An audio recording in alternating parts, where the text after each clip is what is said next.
Another day, another story.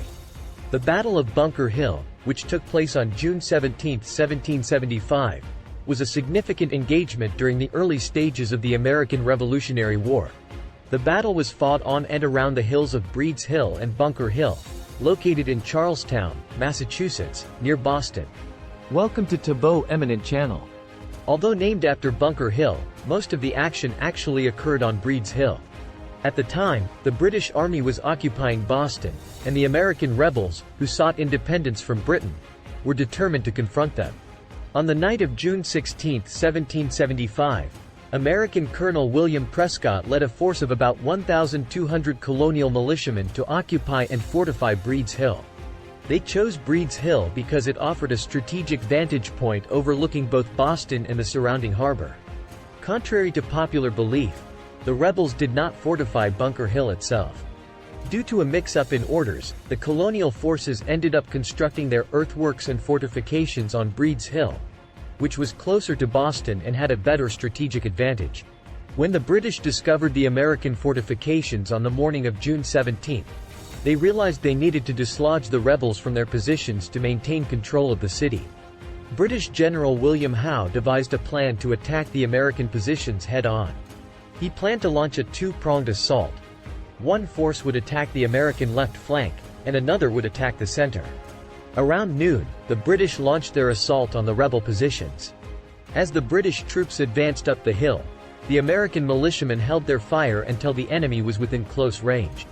The rebels, armed with muskets and cannons, unleashed a devastating volley that decimated the first British wave.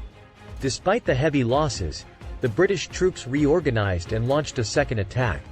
Again, the Americans withheld their fire until the British were within range, and they delivered another deadly volley. The British forces suffered significant casualties and were forced to retreat. Realizing that a direct assault was proving costly, General Howe decided to change tactics.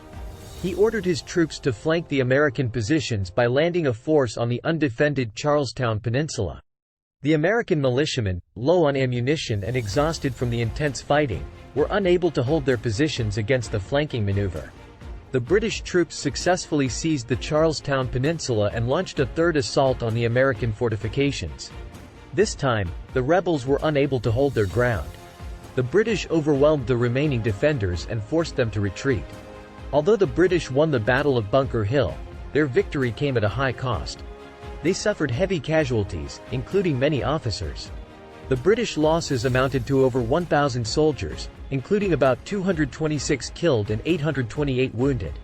The American forces, while ultimately driven from their positions, had put up a fierce resistance and inflicted heavy casualties on the British, losing around 400 men. The Battle of Bunker Hill was a significant morale booster for the American rebels. It demonstrated that they could stand up to the professional British Army and fight effectively. The battle also convinced the British that the conflict would not be easily won and that the rebels were a formidable adversary. Although Bunker Hill was technically a British victory, it was a strategic defeat for them. The battle prompted the British to reassess their approach and led to a prolonged siege of Boston. It also solidified the determination of the American colonists to fight for their independence, ultimately leading to the creation of the United States of America. Amidst the chaos and smoke of the Battle of Bunker Hill, a young patriot named Samuel found himself in the thick of the fighting. He had joined the colonial militia just weeks before, driven by a burning desire for freedom and a deep belief in the cause. As the British forces launched their first assault on the hill, Samuel's heart raced with adrenaline. He stood shoulder to shoulder with his fellow militiamen, their muskets loaded and ready. The tension in the air was palpable as they waited for the command to fire. Finally, the order rang out, and the rebels unleashed a volley of musket fire that tore through the British ranks. The redcoats staggered, and Samuel felt a surge of hope. He had trained for this moment, honing his marksmanship in the forests near his home, and now it was paying off. But the British, with their disciplined formations, quickly regrouped and pressed on. Samuel and his comrades hastily reloaded their muskets, their hands trembling with adrenaline. The second wave of British soldiers surged forward, their bayonets glinting in the sunlight. Samuel's heart pounded in his chest as the enemy drew closer. He took a deep breath, steadied his aim, and squeezed the trigger. His shot found its mark, felling a British soldier. Yet, the red tide kept advancing, seemingly unstoppable. Amidst the chaos, Samuel noticed a British officer, resplendent in his uniform, rallying his troops with inspiring words. Samuel's eyes narrowed with determination. He knew that if they could take down the officer, it might break the enemy's morale.